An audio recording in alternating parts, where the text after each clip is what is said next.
Yes, good morning to all of you. कैसे हैं आप सभी?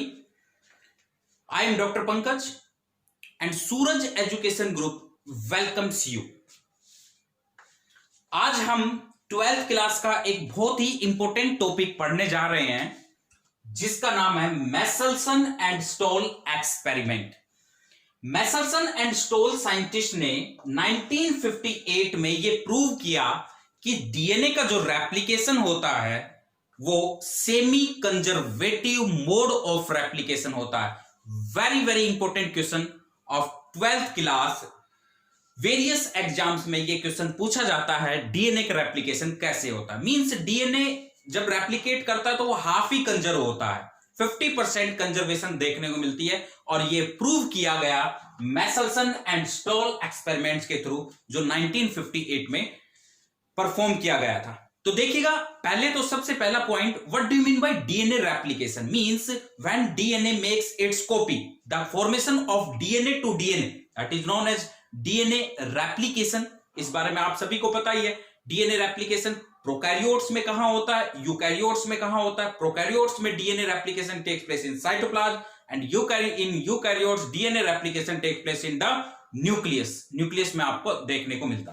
तो देखिएगा जरा, मैसलसन एंड स्टोल ने क्या परफॉर्म किया था। मैसलसन एंड स्टोल ने 1958 में एक बैक्टीरिया लिया, that is known as E coli. E coli बहुत अच्छे से आप जानते भी हैं, ई कोलाई कहां सर्वाइव करता है ह्यूमन बींग्स के अंदर।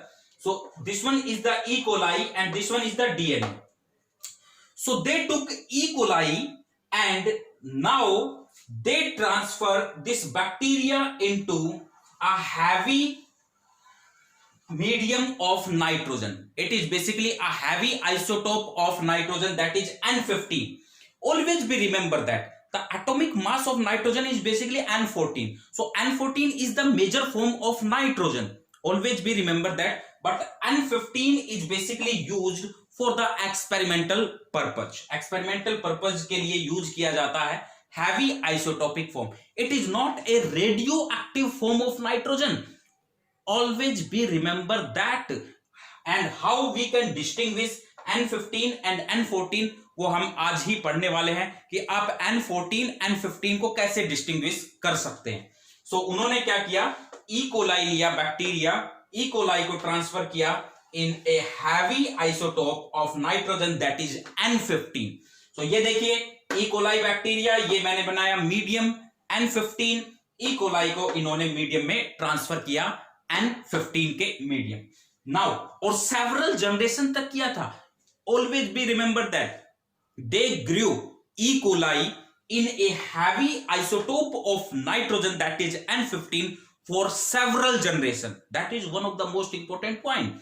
और सेवरल जनरेशन तक किया तो इन्होंने क्या देखा कि इनको N15 लेबल्ड डीएनए देखने को मिला। ये जो हमने येलो कलर से दिखाया है, that is N15 labelled form of DNA. N15 labelled form of DNA क्यों? क्योंकि इन्होंने ग्रो किया था इसके अंदर, तो आपको क्या देखने को मिला, N15 लेबल्ड फॉर्म देखने को मिली डीएनए में। Both the strand, you can see in the diagram, both the strand of DNA are labelled with N15 because they already grow in N15 medium. E coli को N15 medium में grow किया, तो इसका DNA जो है, इसके DNA के दोनों स्ट्रैंड लेबल्ड हो गए N15 से। Clear? First point, that is N15 labelled DNA. अब आपके पास मिल गया N15 labelled DNA. Now they transfer this N15 labelled DNA into a light nitrogen, light form of nitrogen, light isotope of nitrogen, that is N14, the major form of nitrogen, you can say. Now they transfer labeled form. Always remember that labeled form of DNA, that is labeled with N15, and this N15 labeled DNA transfer into N14 medium. Now what they actually did, they transfer N15 labeled DNA into N14 medium. Now after 20 minutes samples were analyzed. Samples को analyze किया गया 20 minutes. Why? Why I am taking 20 minutes? Because the generation time of bacteria, that is the generation time of E. coli, is 20 minutes. It can double itself according to microbiology. It can double itself after 20 minutes. That is the generation time of E. coli. E. coli का generation time देखने को मिलेगा.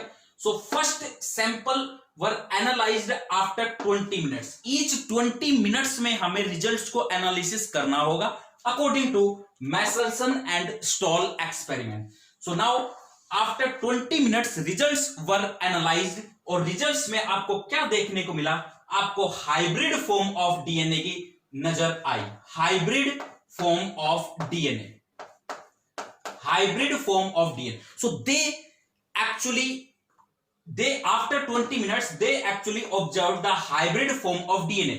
देखिएगा ये yellow वाली हमने पहले से यहां लिया था N15 मीडियम और अब N14 में ट्रांसफर करने के बाद जब रिजल्ट को एनालिसिस किया गया तो इसमें क्या देखने को मिला? इसका जो जब ये स्ट्रैंड सेपरेट हुए, इसके दो स्ट्रैंड सेपरेट हुए, दो न्यू बने. जब ये न्यू स्ट्रैंड बने तो ये N14 के देखने को मिले. मींस एक स्ट्रैंड N14 और दूसरा स्ट्रैंड N15. सिमिलरली यहां भी देखिएगा एक स्ट्रैंड N14 और दूसरा strand N15. So N14 N15 N14 N15. It means a hybrid form of DNA were observed by Masselson and Stahl after first generation after 20 minutes. So in first generation after 20 minutes they observe hybrid form of DNA. Now again sample were analyzed after 40 minutes. Why? I already told you DNA, the E. coli replicates itself. E. coli, the generation time of E. coli is basically 20 minutes.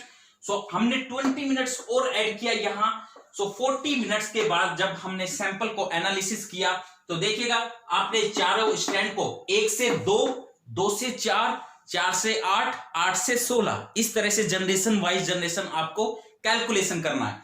सो आपको 2 से क्या देखने को मिले? 4 देखने को मिले. First इसको सेपरेट किया आपने, इसको सेपरेट किया, इसको सेपरेट किया, इसको सेपरेट. तो first separation, second, third, fourth आपको क्या ऑब्जर्वेशन देखने को मिली? जो फर्स्ट स्ट्रैंड मिला देखिएगा यहां से N14 और N14 में हमने ग्रुप किया था तो N14 फर्स्ट रिजल्ट आपको देखने को मिला. First form of DNA N14. Second form of DNA that is N14 N15. Third form of DNA N14 N15 and fourth form of DNA that is N14.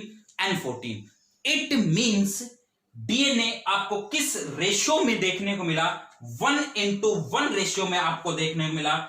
1 hybrid DNA and 1 light DNA means 50-50% का आपको ratio यहां नजर आने वाला है. 50% hybrid DNA, 50% light DNA. 1:1.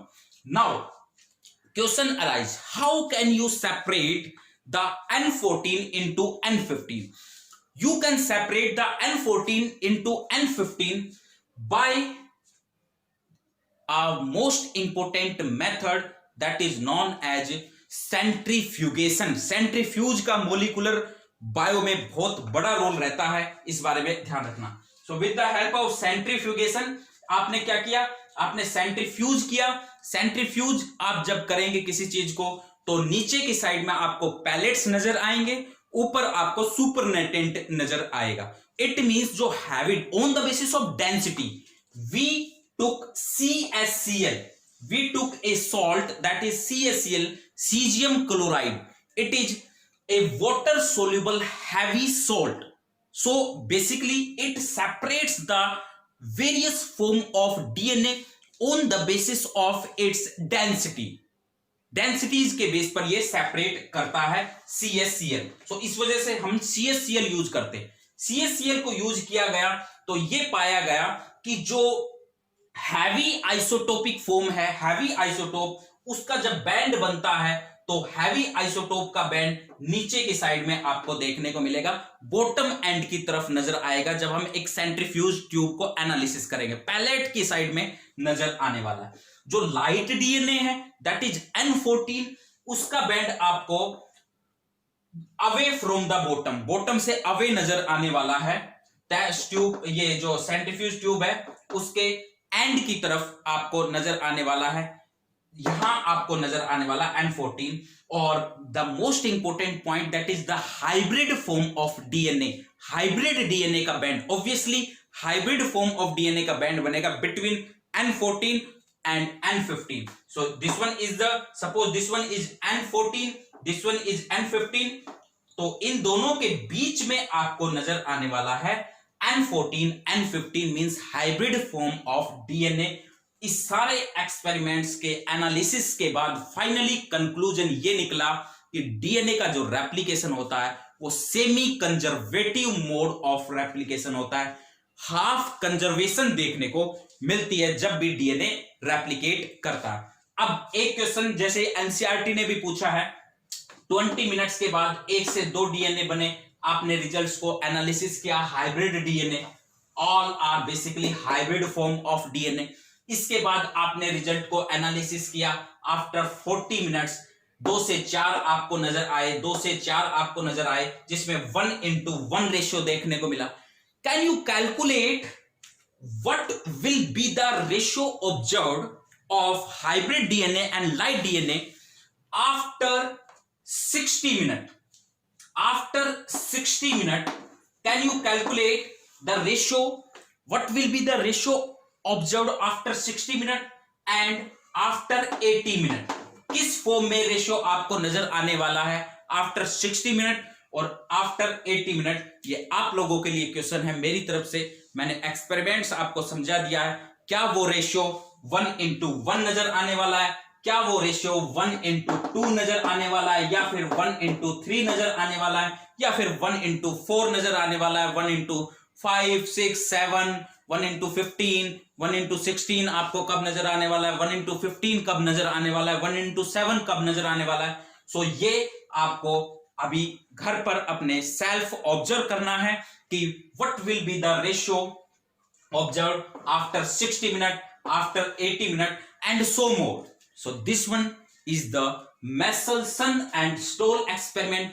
Very important question. The proof of semi-conservative mode of DNA replication was given by Michelson and Stoll.